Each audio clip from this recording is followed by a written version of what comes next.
Ang sabi ng John chapter 14 verse 6, si Jesus ang daan ng katotohanan at ang buhay. Habang tayo ay nabubuhay, ang katotohanan ay ang Panginoong Jesus. At habang tayo ay nananampalataya sa Panginoon, merong ginagawa ang kaaway. Pinapasinungalingan niya ang lahat na nakalagay sa Biblia.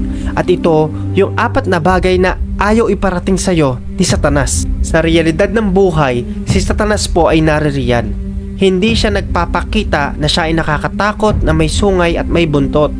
Siya po ay nagpapanggap at nagtatago bilang isang anghel ng Diyos. Sabi nga ng Biblia, sabi ng 2 Corinthians chapter 11 verse 14, at hindi naman iyan nakakapagtaka dahil maging si Satanas ay nagkukunwaring anghel ng Diyos na nagbibigay liwanag. Kaya nga hahadlangan ni Satanas ang lahat ng gustong iparating sa iyo ng Panginoon. At gusto ng Diyos na iparating sa iyo mga bagay na ito naman yung ayaw ng demonyo. Unang pinaparating ng Diyos sa tao na ang buhay ay galing sa Kanya. God gave life. Genesis chapter 1 verse 26 hanggang 27. Pagkatapos sinabi ng Diyos, likhain natin ang tao ayon sa ating wangis. Sila ang mamamahala sa lahat ng uri ng hayop, mga lumalangoy, lumilipad, lumalakad at gumagapang. Kaya nilikha ng Diyos ang tao, lalaki at babae ayon sa wangis niya. Ang buhay po ay galing sa Diyos. Regalo ng Diyos ang buhay mo. Galing sa Diyos ang buhay natin. Hindi natin hinihingi ito, pero ibinigay ng Panginoon. Mabuti po ang Diyos. Ayaw ito ay parating sa iyo ng kaaway at lagi niyang ipaparating at papaisip sa iyo na masama ang Diyos. Walang kwenta ang buhay at walang kwenta na nabuhay ka. Lagi kanyang itutulak na i-question ng Diyos na bakit pa nabuhay kung mahihirapan ka rin lang. Natanong mo na rin ba ito, kapatid? Bakit ka pa nabuhay kung mahihirapan ka rin lang? At ito ang ini-inject ng demonyo at ayaw iparating sa iyo ng kaaway na ang buhay mo ay regalo ng Diyos. Yan ang unang bigay sa atin ng Panginoon. Kapatid, nais kong maunawaan mo ito. Kung dumaan ka rin sa mga katanungan na ganito, bakit pa ako nabuhay? Walang kwentang mabuhay kung mahihirapan lang din ako. Yan ay gawa ng kaaway. Ini-inject sa iyo yan ng demonyo. Ang gusto ng Panginoon na makarating sa iyo na mensahe na ang buhay mo ay galing sa Kanya at regalo niya yan. Ganyan din kasi ginawa ng demonyo doon sa hardin ng Eden. Dinaya niya si Eva at si Adan. Puro siya kasinungalingan. Ayaw niya ng katotohanan. Ayaw niyang tanggapin ang katotohanan na nagmumula sa Panginoon. Kaya ang gagawin niya, dadayain niya ang tao. At ginawa niya yan sa hardin pa lang ng Eden, sa mga unang tao, kay Eva at kay Adan. At punong-puno kasi siya ng kasinungalingan. Ganyan pa rin ang ginagawa niya sa panahon natin at sa darating na mga huling kapanahunan. Sapagkat siya ay sinungaling. Ayaw niya ng katotohanan. Puro siya kasinungalingan at gusto niyang madaya ang tao at malaglag sa kasalanan. John chapter 8 verse 44, at ayaw niya ang katotohanan dahil walang katotohanan sa kanya.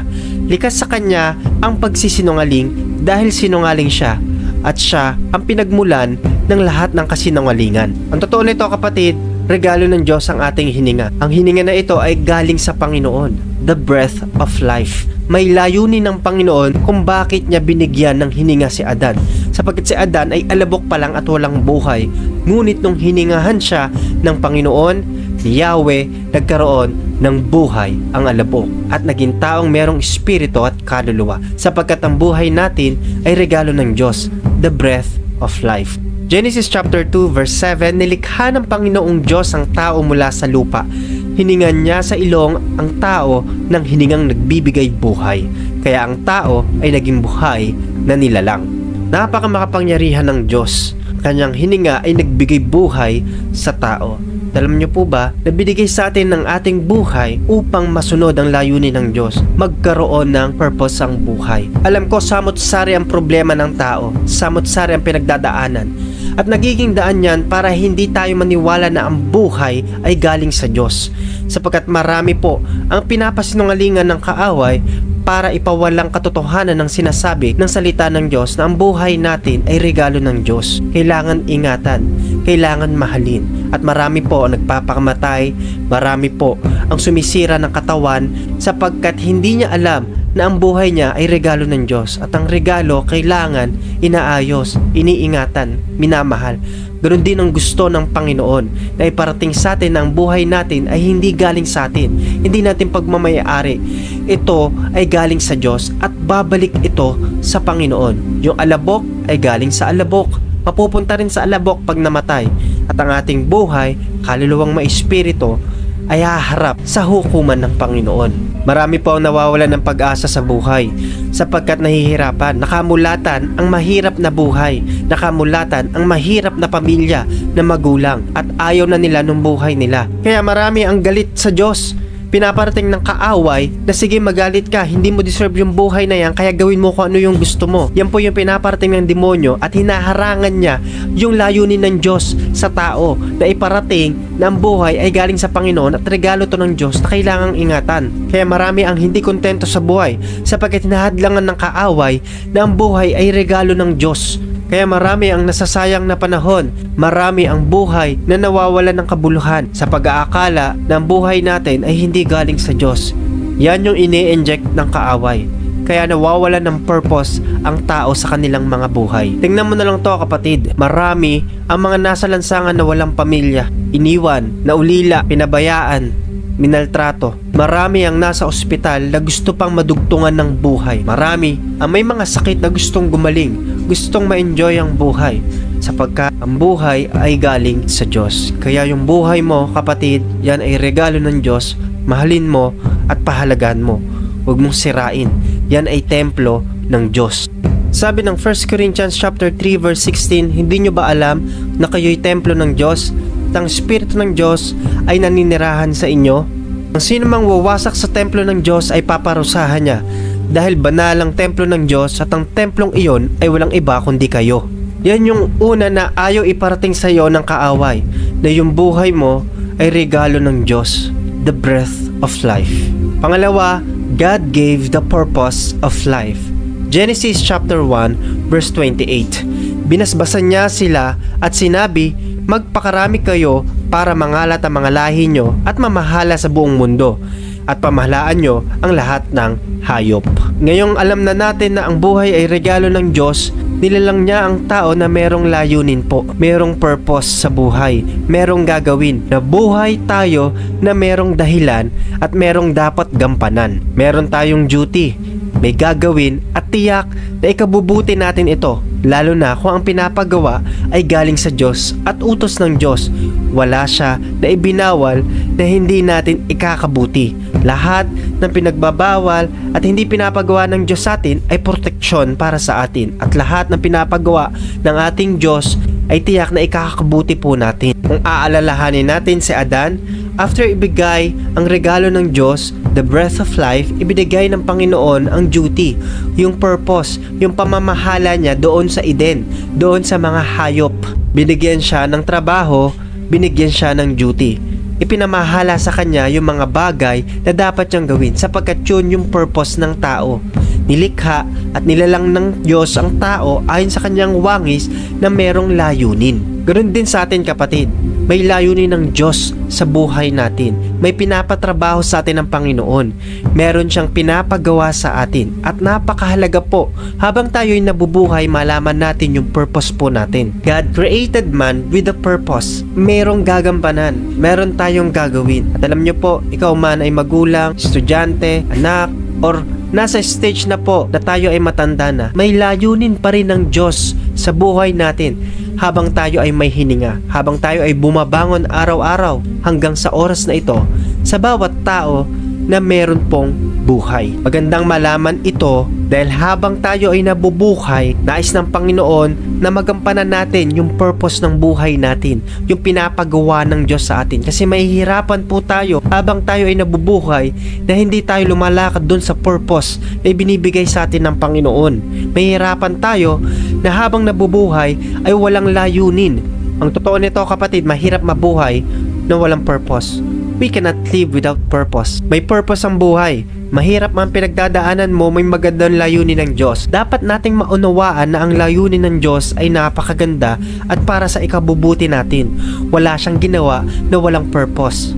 Ito ang sinabi ng Panginoon, it was good after niyang likain ang mga bagay na nandito sa mundo, sapagkat lahat ay mabuti. Lahat ng kinreate ng Panginoon ay maganda. Ganon din yung buhay natin. Ganon din yung purpose niya sa buhay mo. Maganda ang layunin niya. Ang kaaway lang ang nagsasabi na hindi maganda ang create ng Panginoon. Hindi maganda ang layunin niya sa buhay mo.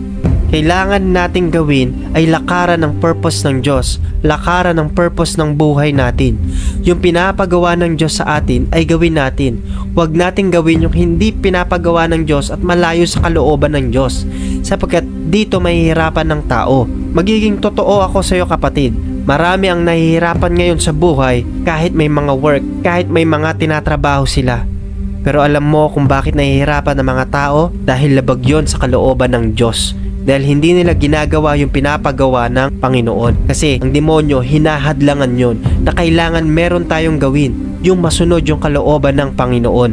Tulad na lang ng si Adan ay binigyan ng duty ng gagawin, at binigyan rin siya ng hindi dapat gawin. Ngunit ginawa nila yung hindi pinapagawa ng Diyos doon sa Hardin ng Eden.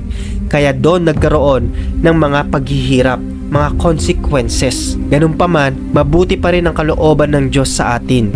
Pawang kabutihan. Napakaganda po ng plano ng Diyos at layunin niya sa atin. Oo, siguro nahihirapan ka, kaya ayaw mong gampanan yung layunin ng Diyos sa buhay mo. Nahihirapan ka na, ayaw mo nang maniwala kasi yan yung ine-inject sa'yo ng demonyo. Pero tatandaan mo, consequences man yan, gusto ng Diyos na malakaran natin yung kalooban niya. Gusto ng Panginoon na matagpos natin yan. At ito yung good news. Nais ng Panginoon na makalaya tayo sa kahirapan at sa paggawa ng kasalanan. Dahil ang plano ng Panginoon na matupad sa mga buhay natin ang mabuting plano ng Diyos para sa atin. Because God gave the purpose of life. At ang lahat ng pinapagawa ng Diyos sa atin ay ikabubuti natin. Jeremiah chapter 29 verse 11, alam ko kung paano ko tutuparin ang mga plano ko para sa kabutihan nyo at hindi sa kasamaan nyo, at plano para bigyan kayo ng pag-asa na magkaroon kayo ng mabuting kinabukasan. Ito rin yung gustong iparating sa atin ng Panginoon na hinahadlangan ng kaaway. Yung magkaroon tayo ng relasyon sa ating kapwa, magkaroon ng maayos at mabuting relationship sa bawat isa, because relationship is gift from God. Gusto ng Diyos magkaroon tayo ng good relationship. Nais rin ng Panginoon at layunin niya na tayo ay magkaroon ng relasyon, to be in a relationship. Kaya huwag tayong magmamadali sa mga bagay-bagay. Nais ng Panginoon na magampanan natin yung duty natin katulad ni Adan. At nakita ng Panginoon na kailangan ni Adan ng katuwang. Alam po ng Diyos ang kailangan ng tao. Actually, habang tayo ay gumaganap doon sa purpose natin na ibigay sa atin ng Panginoon, sa pinapatrabaho sa atin ng Panginoon, alam niya kung ano yung ibibigay niya sa atin. Alam niya yung pangangailangan natin because He is the provider. Habang nagtatrabaho si Adan, ang sabi ng Panginoong Diyos, it is not good to a man alone. Kaya ibinigay ng Diyos kay Adan ang suit para sa kailangan ni Adan. Genesis chapter 2 verse 18 hanggang 19, pagkatapos sinabi ng Panginoong Diyos, hindi mabuting mabuhay ang tao na nag-iisa lang, kaya igagawa ko siya ng kasama na tutulong sa kanya at nararapat sa kanya. Nilikha ng Panginoong Diyos mula sa lupa ang lahat ng uri ng hayop na nakatira sa lupa, pati ang lahat ng uri ng hayop na lumilipad. Pagkatapos dinala niya ang mga tao para tingnan kung ano ang ipapangalan nito sa kanila, at kung ano ang itatawag ng tao sa kanila, iyon ang magiging pangalan nila. Maayos na relasyon sa pamilya, asawa, trabaho, kaibigan, paaralan, o kahit sa mga araw-araw na nakakasalamuha natin. Nais ng Panginoon na magkaroon tayo ng good relationship. Having a good relationship is having a good life. We cannot live alone. A lone Christian is not a strong Christian. A lone Christian is an endangered Christian. Kailangan natin ng bawat isa. Kailangan natin ng tulong. Kahit ang tulong na nagmumula sa Diyos. Kung ikaw man ay bata, adult, young professional, nais ng Diyos na magkaroon tayo ng mabuting relasyon sa bawat isa. At magsisimula po yun, mga kapatid, sa karakter mo, na maging mabuting tao na makapag-build ng mabuting relationship sa bawat isa at sa mga nakapaligid sa atin. Nais po ng Diyos yan at hinahadlangan yan ng kaaway para hindi ka maging mabuti. Dahil ang pagkakaroon ng relasyon ay galing sa Panginoon. Yung mabuting relasyon, ayaw iparating sa ito ng kaaway. Ayaw niyang iparating sa iyo ang mensahe nagmumula sa Panginoon na ang ating kaligtasan ay nagmumula sa Panginoong Hesus. Our salvation is a gift from God. The free gift of God is Jesus Christ. Kahit nagkasala sila Adan at namana natin ito, kaya bakit malakas ang hatak ng laman at paggawa ng kasalanan at pinipili ng tao na gumawa ng mali sa Diyos dahil ito yung binhi ng kasalanan. Pero dahil sa regalo ng Diyos, ang kaligtasan na ibinigay niya sa atin na walang bayad, tayo po ay naligtas sa tiyak na kapahamakan. Sapagkat ang kabayaran ng kasalanan ay kamatayan, ngunit ang kaloob ng Diyos ay buhay na walang hanggan sa pamamagitan ni Kristo Jesus na ating Panginoon. Satan don't want you to know this. Nagkamali tayo, nagkasala tayo. Maraming kasinungalingan ng dyablo. Papaniwalaan ka niya na tama ang mga ginagawa mo at walang mali sa paggawa ng kasalanan, na hindi mo na kailangan pagsisihan. Gagawin ni Satan na sinungaling ang Diyos. I-inject niya sa'yo na hindi namatay si Jesus para sa'yo. Ngunit huwag kang maniwala, sapagkat ang demonyo ay puro kasinungalingan at walang katotohanan sa kanya. Siya ang pinagmulan ng lahat ng kasinungalingan sa mundong ito.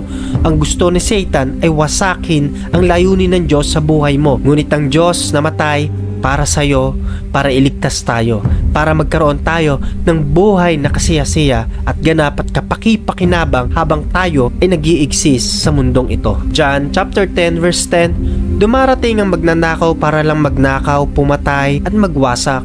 Ngunit dumating ako upang magkaroon ng mga tao ng buhay na ganap. Gusto ko sabihin sa iyo kapatid kung bakit ko ginawa ang video na ito at ang layunin nito, upang hindi ka madaya, kasi lahat ng papasabi ng Panginoon at papaabot ng Diyos sa pamamagitan ng kanyang salita ay hahadlangan ng kaaway.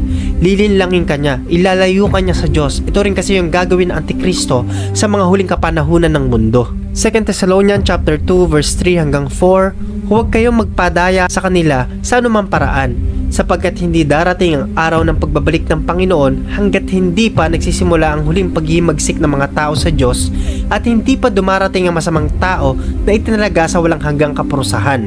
Malinaw ang sinasabi ng Biblia na kung bakit dinadaya ng Antikristo ang mga tao doon sa mensahe ng Diyos na gustong iparating ng Panginoon sa bawat tao upang magkaroon ng pag-asa, sapagkat malapit na pong dumating ang Panginoong Hesus. Ginagawa na nila ang lahat na makakaya nila para linlangin ng tao at ilayo sa Diyos. Nakikita mo na ba ang ginagawa ng kaaway? Na ayaw niyang iparating sa tao ang mensahe ng Diyos. Gagawin niya sinungaling ang Diyos. Gagawin niya masama ang Diyos, sapagkat ito yung espiritu ng Antikristo. Ayaw niya na makarinig ng salita ng Diyos, ng mensahe ng Diyos, ang tao. At ito yung gusto kong sabihin sa iyo kapatid. Huwag kang magpadaya sa gawa ng kaaway. Isa puso't isip mo ang mga aral ng Panginoon. Talikuran mo ang mga nagawa mong mali. Lumakad ka sa kalooban ng Diyos. Ayaw ng demonyo na makarating sa iyo ito, sapagkat ganito ang pag-ibig ng Diyos sa mga tao sa sanlibutan. Ibinigay niya ang kanyang bugtong na anak upang sino mang sumampalataya sa kanya ay hindi mapahamak kundi magkaroon ng buhay na walang hanggan. Kapatid, nais ko na maparating sa iyo ang mensahe ng Diyos na nagbibigay ng pag-asa, kaligtasan, buhay na kasiyasiya at kapaki-pakinabang habang tayo ay nag-i-exist sa mundong ito. Nais ng Diyos na tanggapin mo siya bilang Diyos na pagligtas ng iyong buhay. Pagsisihan ng mga nagawang mali at kasalanan, talikuran ang maruming pamumuhay, lumakad sa kalooban ng Diyos. Tayo manalangin. Lord, salamat po. Tinatanggap ko po kayo, Panginoong Hesus, bilang Diyos at tagapagligtas ng aking buhay. Sulat niyo ang aking pangalan sa aklat ng buhay dyan sa langit na bayan. Pinagsisisihan ko po ang mga nagawa kong mali at kasalanan. Patawarin niyo po ako. Salamat dahil sa ginawa ninyo, Panginoon, nagkaroon ng kapatawaran ang aking mga kasalanan. Nagkaroon rin ng kaligtasan ang aking kaluluwa. Patuloy ko po, Panginoon, na pinapaingatan sa inyo ang aking buhay. Pagharian nyo ang aking puso't isipan, maganap ko ang kalooban ninyo sa tulong ng gabay ng banal na Espiritu at pag-aaral ng inyong salita. Aming Diyos Ama, nakatunghay dyan sa kalangitan, patuloy nyo po ako na akayin doon sa katwiran. Layo nyo po ako sa mga kasinungalingan na ini-inject ng kaaway. Ilapit nyo po ako sa mga tao na makakatulong para mas lalong lumalim ang pananampalataya ko. Kasabihan ko ang salita ninyo, kasabihan ko ang pananalangin, kasabihan ko ang pag-attend at pagganap sa mga fellowship ng Christians. Salamat po, Panginoon. Ito po ang aking dalangin sa pangalan ni Jesus. Amen. Kapatid, salamat kung nakarating ka sa huling part ng video ito. Marami ka namang natutunan. May apply natin lahat ng mga bagay na ito. Sinasaway ko namang gawa ng kaaway at ang spirito ng Antikristo na misconception sa lahat ng i-inject niya sa'yo. Ito ay pinapawalang bisa ko in the mighty name of Jesus. Kung bago ka lang sa Facebook page, like nyo po at mag-follow kayo. Kung nakakarating kayo at napapanood nyo po ito sa YouTube channel, click nyo po yung subscribe, hit nyo po yung notification bell para updated kayo sa mga i-release natin na video. Hanggang sa susunod na pagkikita natin, ito yung likod, Pastor Gab Bueno. God bless you po.